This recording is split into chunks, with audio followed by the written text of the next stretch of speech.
Hello friends, welcome to our YouTube channel call for knowledge. आज से हम लोग घटना चक्र सीरीज में मॉडर्न इंडियन हिस्ट्री, जिसको कि हिंदी में आधुनिक भारत का इतिहास कहते हैं, वो सीरीज आज से हम लोग स्टार्ट करेंगे। और जैसे कि आप सबको भी पता होगा कि जो मॉडर्न इंडिया है वो बहुत ज़्यादा इम्पोर्टेंट रोल प्ले करता है कोई भी स्टेट पीसीएस में और यूपीएससी में। तो इसीलिए हम लोग पहले मॉडर्न इंडियन हिस्ट्री करते हैं कवर, फिर उसके बाद आप लोग को लगेगा तो फिर हम लोग एंशियंट और मिडिवल उसको भी कवर करेंगे। लेकिन आज से हम लोग मॉडर्न इंडियन हिस्ट्री को कवर करते हैं और हम लोग आधुनिक भारत का इतिहास, जो कि पहला चैप्टर है यूरोपीय कंपनियों का आगमन, उसको स्टार्ट करते हैं।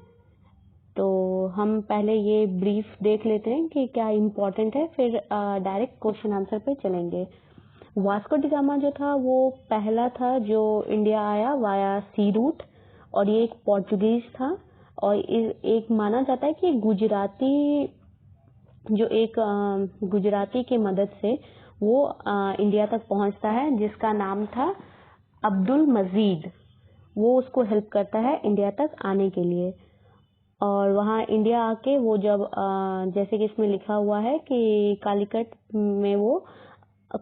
पर 20 मई 1498 को पहुंचा। उसने यहाँ पहुंचकर भारत के नए समुद्री मार्ग की खोज की। कालीकट के तत्कालीन शासक जेमोरिन ने वास्को डी गामा का स्वागत किया और वास्को डी गामा ने काली मिर्च के व्यापार से 60 गुना अधिक मुनाफा उसने पहली बार में ही कमा लिया।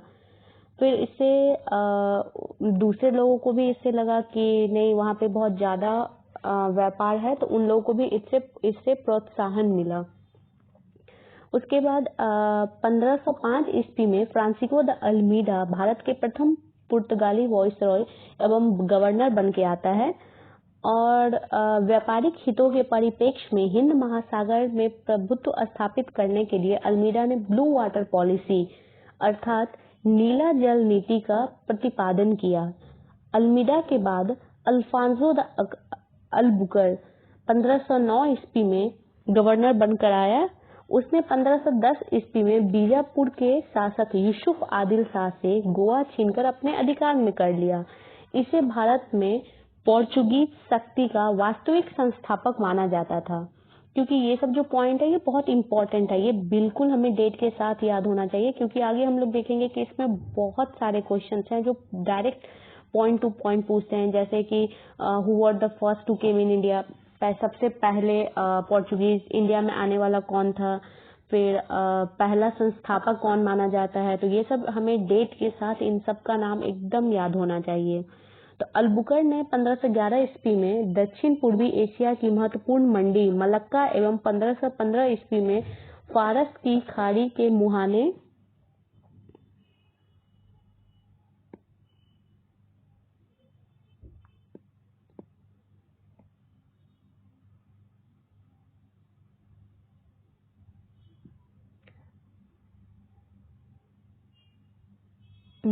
पर स्थित हरमूज पर अधिकार कर लिया।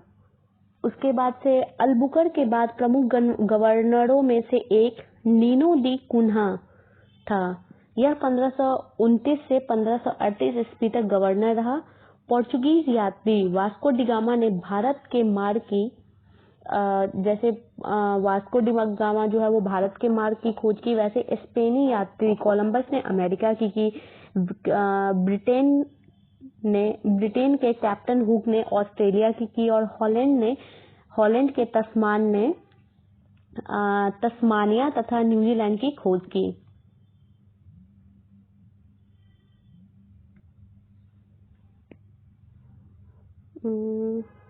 यस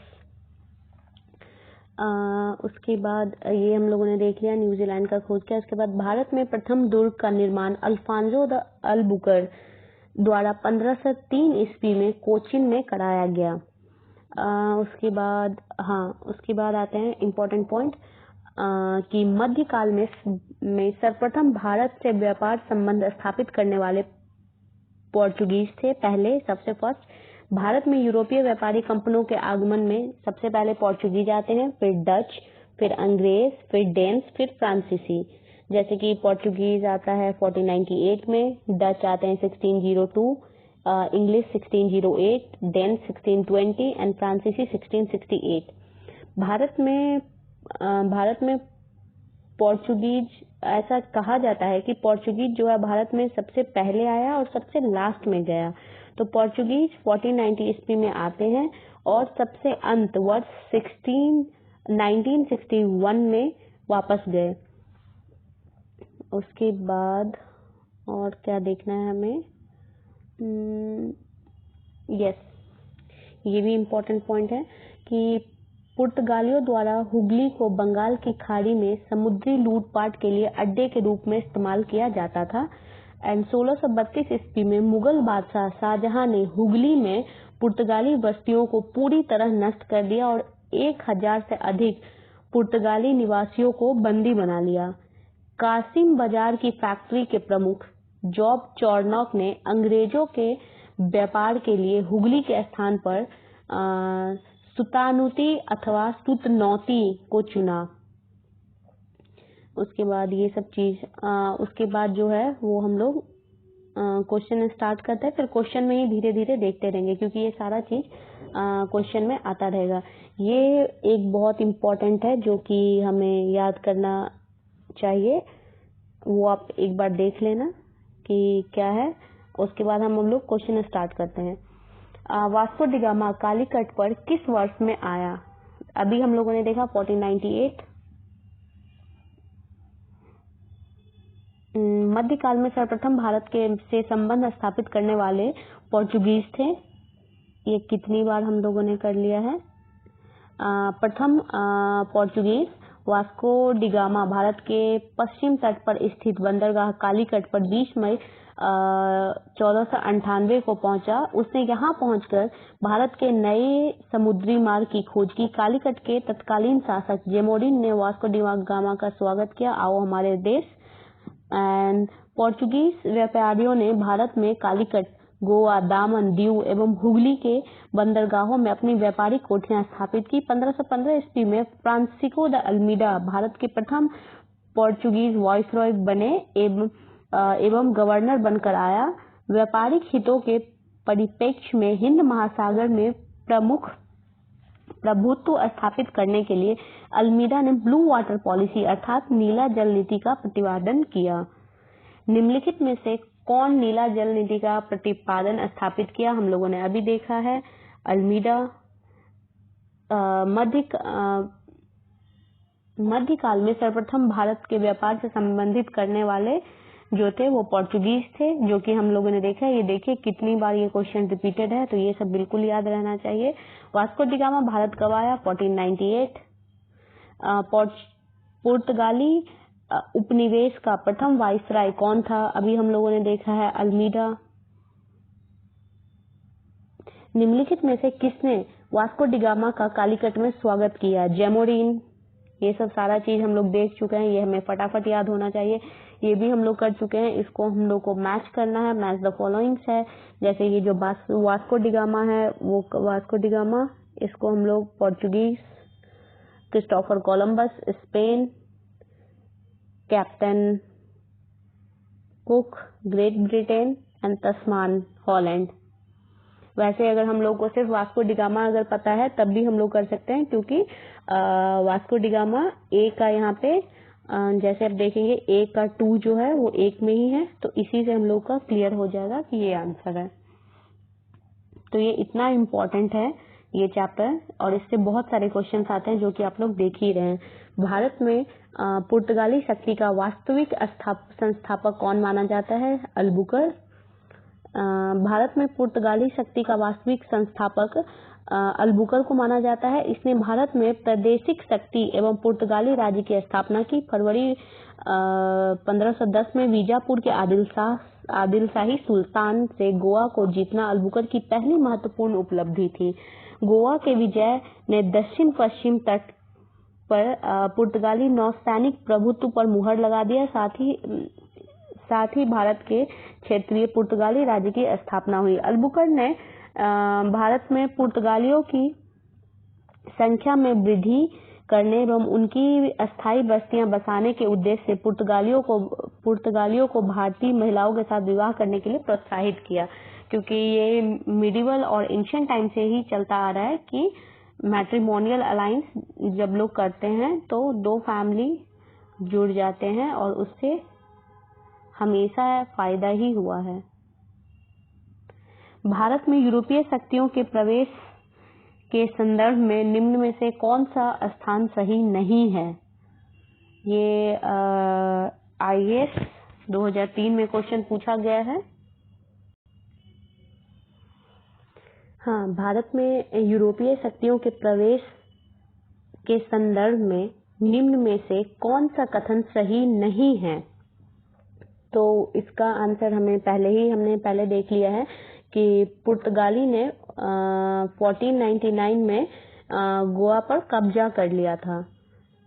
अभी ये गलत हो जाता है क्योंकि अभी हमने देखा है कि 1510 में जो अलबुकर था उसने कब्जा किया और वो उसकी पहली उपलब्धि मानी जाती है, तो ये हम लोगों ने देखा है, तो ये सही है। ए ही जो है वो गलत है। बाकी अंग्रेजों ने अपना पहला कारखाना दक्षिण भारत में मछलीपट्टनम में लगाया, ये सही है। पूर्वी भारत में अंग्रेजी कंपनी ने 1633 में उड़ीसा में पहला कारखाना लगाया, ये भी सही है। डुप्ले की नेतृत्व में फ्रांसीसियों ने 1746 में मद्रास पर कब्जा कर लिया, ये भी सही है। तुम्हारा ए जो था वो गलत हो जाता है। उसके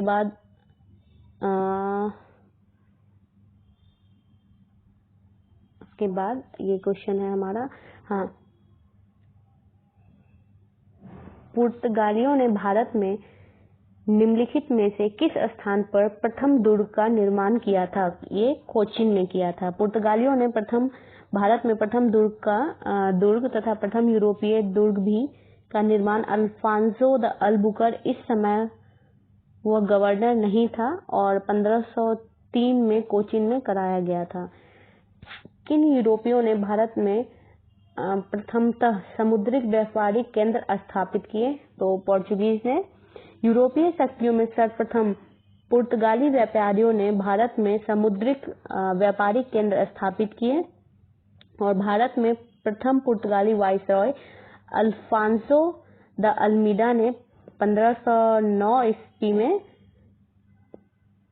द्वीप पर अधिकार कर लिया, और द्वीप पर अधिकार के साथ ही पुर्तगाली हिंद महासागर में सबसे अधिक शक्तिशाली हो गए। पुर्तगालियों ने हिंद महासागर से होने वाले व्यापार पर एकाधिपत्य स्थापित कर लिया तथा यहाँ से गुजरने वाले अन्य जहाजों से कर वसूली की।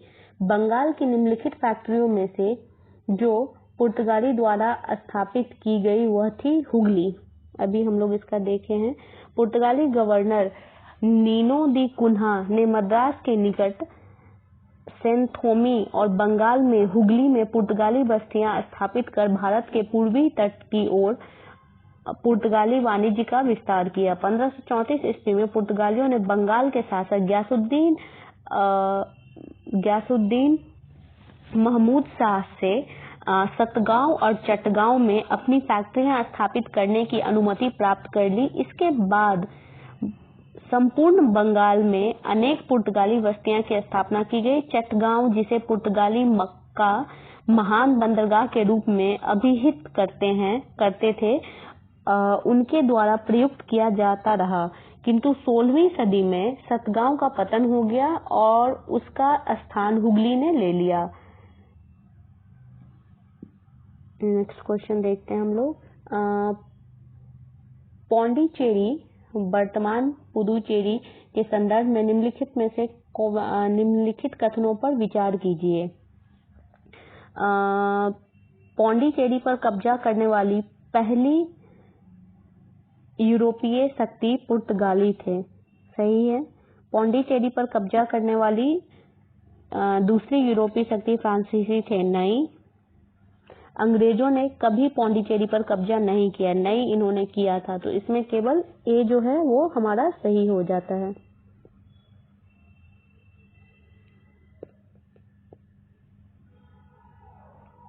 ये पेन काम नहीं कर रहा है लग रहा है।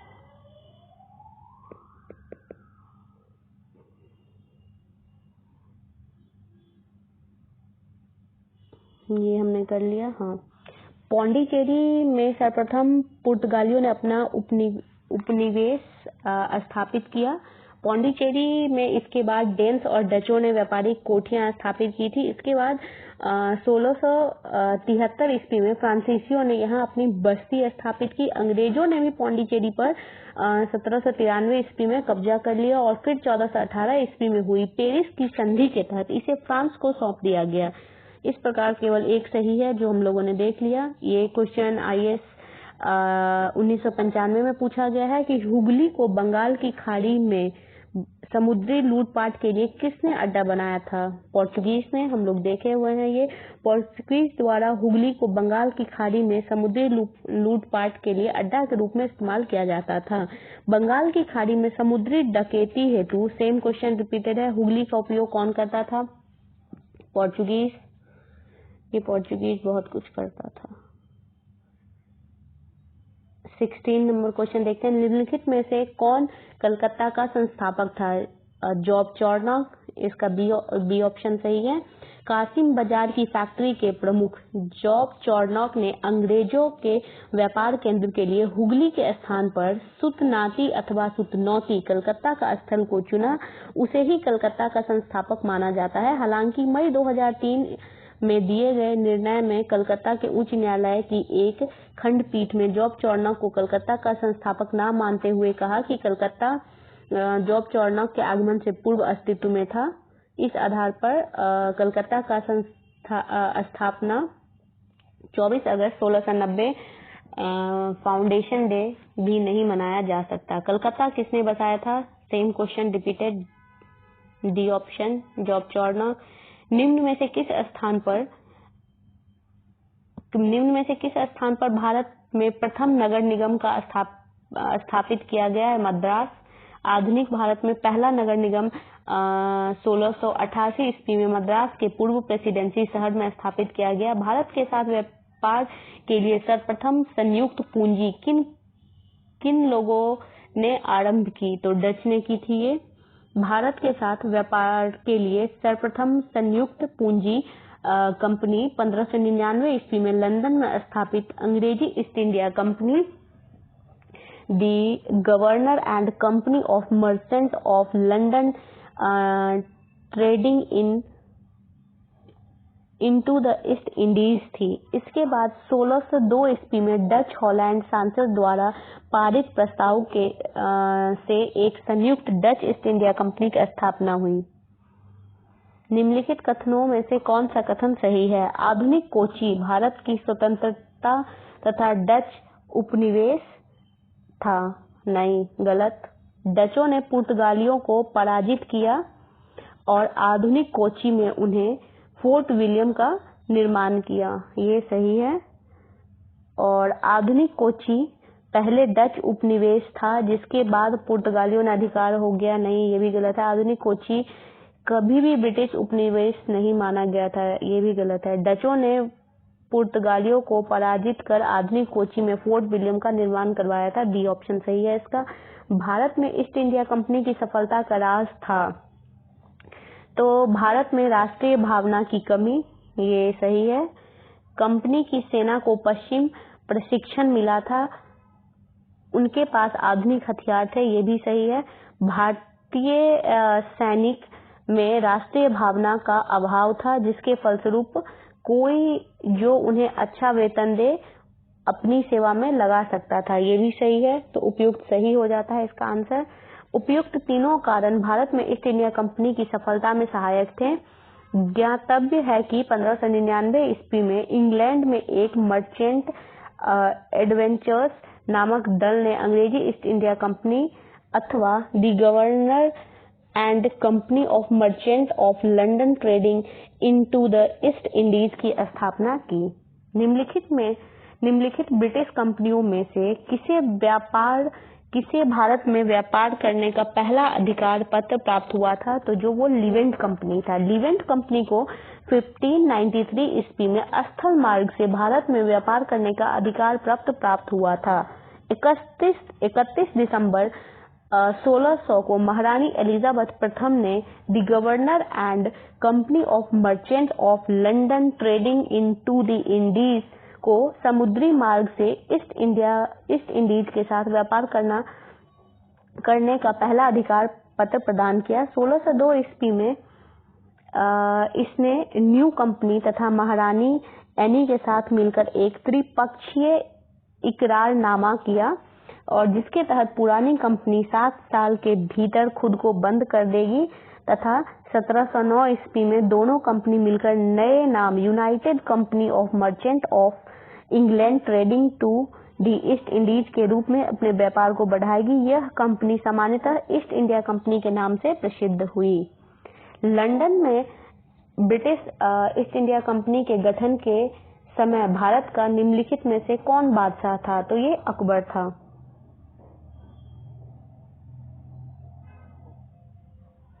दिसंबर 1599 में लंदन में कुछ व्यापारियों ने लॉर्ड मेयर की अध्यक्षता में एक सभा का आयोजन किया। इसके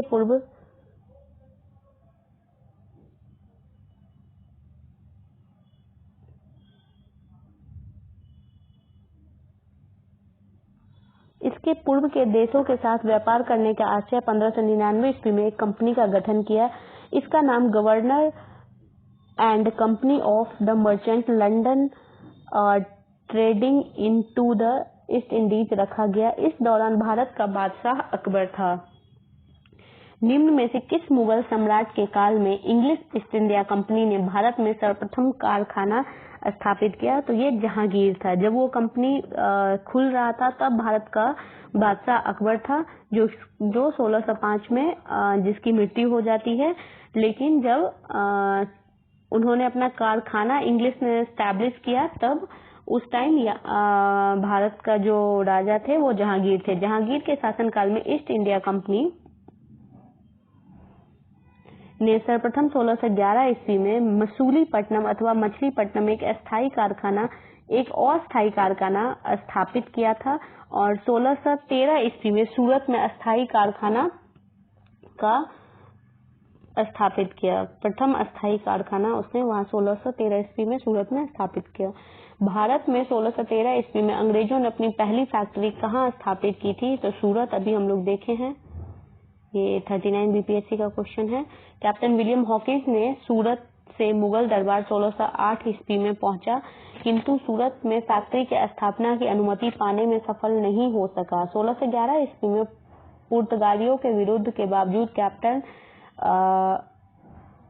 मिल्टन सूरत के समीप स्वाली पहुंचा और मुगल गवर्नर से वहां व्यापार करने की अनुमति पाने में सफल हो गया। कैप्टन थॉमस ब्रेस्ट द्वारा सूरत के बंदरगाह की विजय ने पुर्तगाली एकाधिकार की निरंतरता को भंग किया तथा तदोपरांत अंग्रेजों ने सूरत में 1613 ईस्वी में अस्थायी रूप से एक फैक्ट्री स्थापित की। यहाँ अंग्रेजों ने अपने व्यापार को देश के दूसरे भागों में फैलाया तथा शीघ्र ही अहमदाबाद, बुरहानपुर, अजमेर तथा आगरा में सहयोगी फैक्ट्रियां स्थापित की। अब हम लोग देखते हैं 26 नंबर क्वेश्चन। 17वां शताब्दी से पहले चतुर्थांश में निम्नलिखित में से कहाँ इंग्लिश ईस्ट इंडिया कंपनी का कारखाना स्थित थे? तो इसका ऑप्शन केवल एक होता है, भरूच में। ईस्ट इंडिया कंपनी की प्रथम फैक्ट्री स्थापित की गई वो सूरत में की गई, जो कि अभी हम लोग देखे हैं कि जो अस्थाई था फैक्ट्री वो सूरत में स्टैब्लिश की गई, लेकिन जो पहला था वो मछलीपट्टनम या मसूलीपट्टनम में स्थापित की गई। निम्नलिखित में से किस अंग्रेज अधिकारी ने पुर्तगालियों को स्वाली के स्थान पर हराया था? तो ये थॉमस ब्रेस्ट थे। निम्नलिखित यूरोपीय व्यापारी कंपनियों में से किसने सूरत में सर्वप्रथम अपना कारखाना स्थापित किया? तो ये अंग्रेज थे। यूरोपीय व्यापारी कंपनियों में से ब्रिटिश ईस्ट इंडिया कंपनी ने सर्वप्रथम सूरत में फैक्ट्री स्थापित की। 1613 ईस्वी में जहांगीर ने अंग्रेज को सूरत में अस्थायी कारखाना स्थापित करने की अनुमति दी थी। सूरत में डचों द्वारा फैक्ट्री 1616 ईस्वी में, जबकि फ्रांसीसियों द्वारा फैक्ट्री 1668 ईस्वी में स्थापित की गई। उल्लेखनीय है कि ईस्ट इंडिया कंपनी ने सर्वप्रथम 1611 ईस्वी में मसूलीपट्टनम में अपना कारखाना अस्थायी किया था, जो कि अस्थायी था। इन्होंने अपना प्रथम अस्थायी कारखाना 1613 में सूरत में स्थापित किया। फ्रांसीसियों ने भी अपना प्रथम कारखाना 1668 में सूरत में ही स्थापित किया था। 30 नंबर क्वेश्चन देखते हैं। वर्ष 1613 ईस्वी में अंग्रेजी ईस्ट इंडिया कंपनी ने कहाँ एक कारखाना स्थापित करने की अनुमति मिली? तो ये इनको सूरत में मिली थी। ये IAS प्री 2006 का क्वेश्चन है। ईस्ट इंडिया कंपनी के प्रारंभिक दौर में वेस्टर्न फ्रेंचाइजी कहाँ थी? तो ये सूरत में थी। ईस्ट इंडिया कंपनी के आरंभ में सूरत को प्रेसिडेंसी बनाया गया, बाद में यह बॉम्बे स्थानांतरित कर दी गई। ब्रिटिश ईस्ट इंडिया कंपनी ने बम्बई किससे प्राप्त किया? तो ये उन्होंने पुर्तगालियों से प्राप्त किया था। ब्रिटिश ईस्ट इंडिया कंपनी ने बम्बई पुर्तगालियों से लिया था। 1661 ईस्वी में इंग्लैंड के सम्राट चार्ल्स द्वितीय का विवाह पुर्तगाल की राजकुमारी कैथरीन से होने पर चार्ल्स को पुर्तगाली द्वारा बम्बई उपहार स्वरूप प्रदान किया गया था, जिसे उन्होंने 10 पाउंड वार्षिक किराए पर 1668 में ब्रिटिश ईस्ट इंडिया कंपनी को दे दिया था। निम्नलिखित में से किस वर्ष प्रयागराज के किले पर अंग्रेजों का अधिकार स्थापित हुआ? तो यह 1797 ईस्वी में उन्होंने हासिल किया था। अवध के नवाब सदत अली ने 1797 ईस्वी में प्रयागराज इलाहाबाद का किला अंग्रेजों को सौंप दिया था। ईस्ट इंडिया कंपनी ने किस अंग्रेज गवर्नर को औरंगजेब द्वारा भारत से निष्कासित किया गया? तो ये सर जॉन चाइल्ड थे। बम्बई के अंग्रेज गवर्नर जॉन चाइल्ड ने 1668 ईस्वी में बम्बई और पश्चिमी समुद्र तट के मुगल बंदरगाहों का घेरा डाला तथा मक्का जाने वाले हज यात्रियों को बंदी बनाने का प्रयास किया। फलस्वरूप उसे औरंगजेब ने भारत से निष्कासित करने का आदेश दिया था। मुगल बादशाह औरंगजेब के सामने उसे विनाश होना पड़ा अतः और अंततः उसे माफी मांगनी पड़ी। निम्नलिखित में से प्रथम कर्नाटक युद्ध का कौन सा तत्कालिक कारण था? अंग्रेजों और फ्रांसीसी के बीच प्रतिद्वंदिता? नहीं। ऑस्ट्रिया की राजगद्दी का जंग? नहीं। कर्नाटक की राजगद्दी का मामला? नहीं। अंग्रेजों द्वारा फ्रांसीसी जहाजों का अधिग्रहण? ये सही आंसर है। कर्नाटक का प्रथम युद्ध 1746 से 48 ईस्वी में ऑस्ट्रिया के उत्तराधिकार युद्ध, जो कि 1740 ईस्वी में आरंभ हुआ था, का विस्तार मात्र था। गृह सरकारों की आज्ञा के विरुद्ध ही दोनों दल अंग्रेज एवं फ्रांसीसी ने 1746 में युद्ध प्रारंभ हो गया। अंग्रेज कैप्टन बर्नट के नेतृत्व में अंग्रेजी सेना द्वारा कुछ फ्रांसीसी जहाजों पर अधिकार कर लेना युद्ध का तत्कालिक कारण था। कर्नाटक युद्ध किन किन के मध्य लड़ा गया? तो अभी हम लोग देखे हैं अंग्रेज और फ्रांसीसी। ये हमें मैच द फॉलोइंग्स है। प्रथम कर्नाटक युद्ध तो ए का है 4।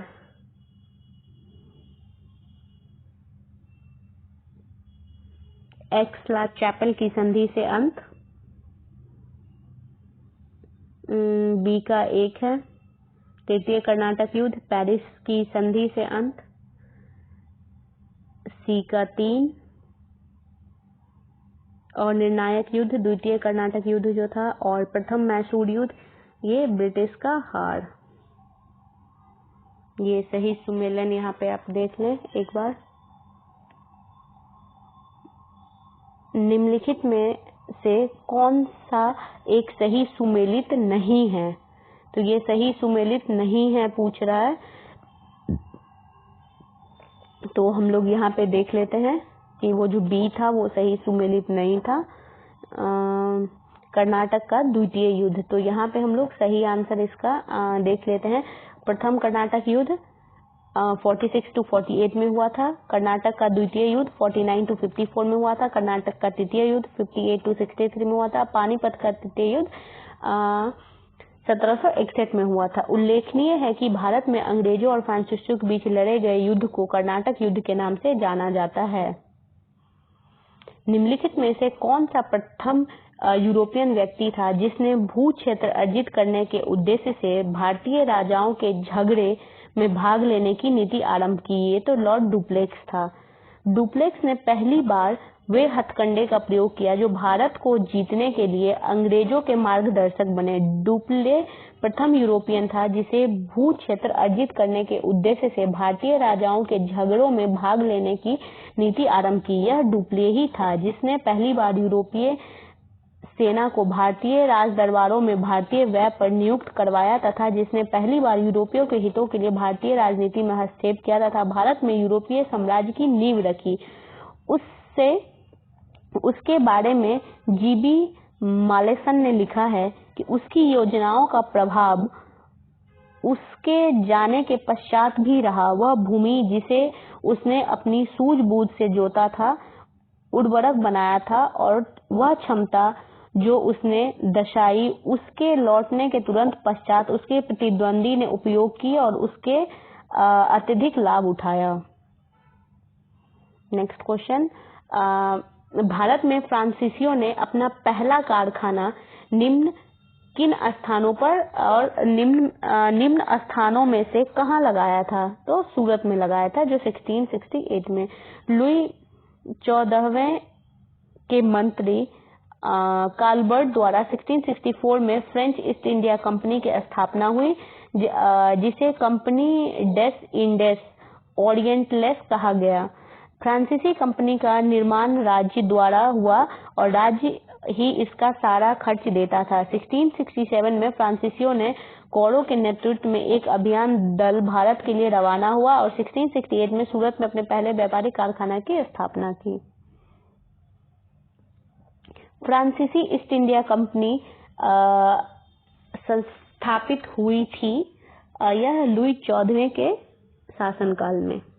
अभी हम लोग देखें ऊपर, निम्नलिखित में से किसे भारत में फ्रांसीसी कंपनी का संस्थापक माना जाता है?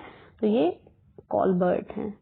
बंगाल में निम्न में से कौन सा कारखाना डचों ने स्थापित किया था?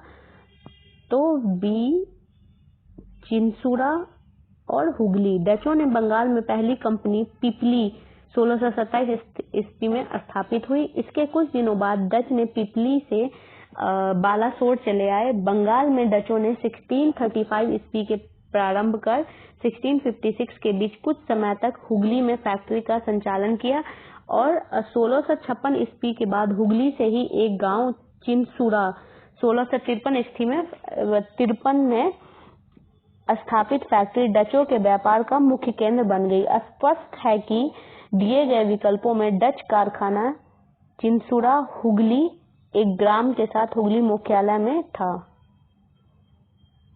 डच ईस्ट इंडिया कंपनी ने किस वर्ष अपनी फैक्ट्री पटना में स्थापित किया? तो ये है 1632 में। ये बीपीएससी में पूछा गया है, 65 बीपीएससी में। बंगाल की समृद्ध व्यापार की तरफ आकर्षित हो रहे डच ने 1615 एवं 1629 में असफल प्रयोग किए। यद्यपि बंगाल में व्यापार सुअवसर उन्हें 1632 ईस्वी में प्राप्त हुआ। 1632 में सर्वप्रथम पटना में डच ईस्ट इंडिया कंपनी का प्रवेश हुआ। यद्यपि पटना में डच फैक्ट्री की स्थापना 1632 के संबंधित कोई स्रोत प्रमाणित की कसौटी पर स्पष्ट नहीं है। यद्यपि इतिहासकार ओम प्रकाश ने 1638 ईस्वी में पटना में डच फैक्ट्री की स्थापना संबंधित तथ्य प्रस्तुत किए हैं, जो कि आर्थिक तंगी के कारण उन्हें उसी वर्ष बंद की गई। वर्तमान में डच फैक्ट्री का वह स्थान पटना कॉलेज के नाम से जाना जाता है। फ्रांसीसी दक्कन में शक्ति आंदोलन स्थापित करने में असफल रहे क्योंकि वे अंग्रेजों की फौज शक्तिशाली थी। फ्रांसीसियों की पराजय का एक मुख्य कारण उनकी कमजोर नौसेना थी। वोल्टेयर के अनुसार ऑस्ट्रिया के उत्तराधिकार युद्ध के समय फ्रांस की जल शक्ति का इतना ह्रास हुआ कि सप्तवर्षीय युद्ध के समय उनके पास एक भी जलपोत नहीं था। दूसरी ओर अंग्रेजों के पास एक शक्तिशाली सेना थी। निम्न यूरोपीय शक्तियों में भारत में व्यापार में समय समय पर प्रवेश किया। तो सबसे पहले पोर्चुगीज आए थे, फिर उसके बाद डच आए थे, फिर उसके बाद अंग्रेज आए थे, फिर फ्रांसीसी आए थे। पोर्चुगीज, डच, अंग्रेज, फ्रांसीसी। पोर्चुगीज आए थे 1498 में, डच आए थे 1605 में, इंग्लिश 1608, फ्रांसीसी 1668। 47 सूची एक को वही मैच द फॉलोइंग्स। उसके बाद है पौंडीचेरी,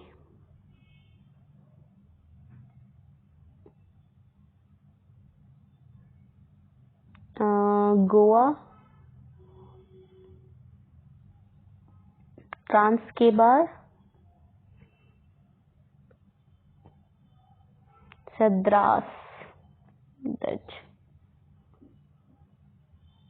उस क्षेत्र की पहचान करें जहां से यूरोप वासियों को सर्वोत्तम सोडा और अफीम प्राप्त होता था। बिहार।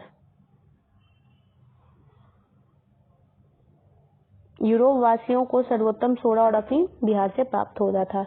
अंग्रेजी शासन काल में भारत का कौन सा क्षेत्र अफीम उत्पादन हेतु प्रसिद्ध था? सेम क्वेश्चन बिहार बीपीएससी में पूछा गया और कितनी बार रिपीट होता है। निम्नलिखित यूरोपियों में से कौन सा एक स्वतंत्रता पूर्व भारत में व्यापारी के रूप में सबसे अंत में आए? तो ये फ्रेंच थे।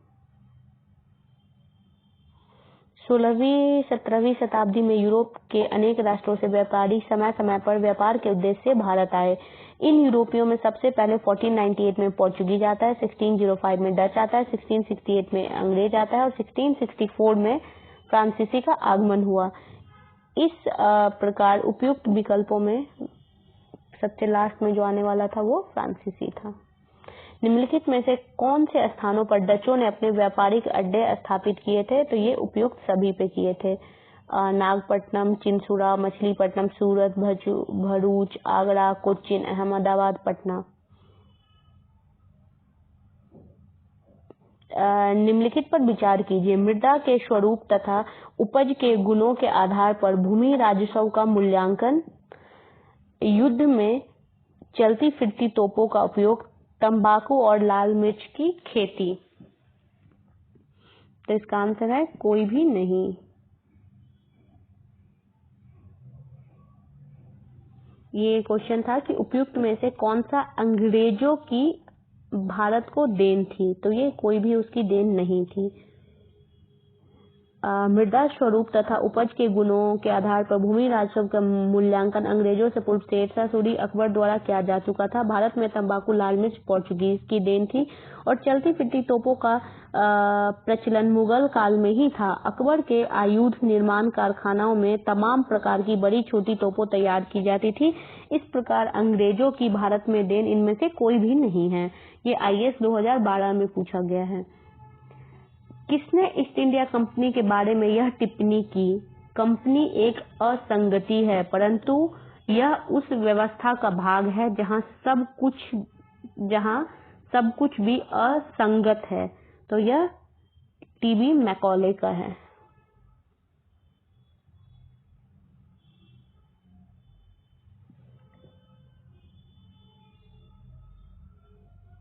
Lord Thomas Babington Macaulay Britain का राजनीतिज्ञ तथा इतिहासकार था। 1834 से 38 ईस्वी तक वह भारत की सुप्रीम काउंसिल में लॉ मेंबर तथा लॉ कमीशन का प्रधान रहा।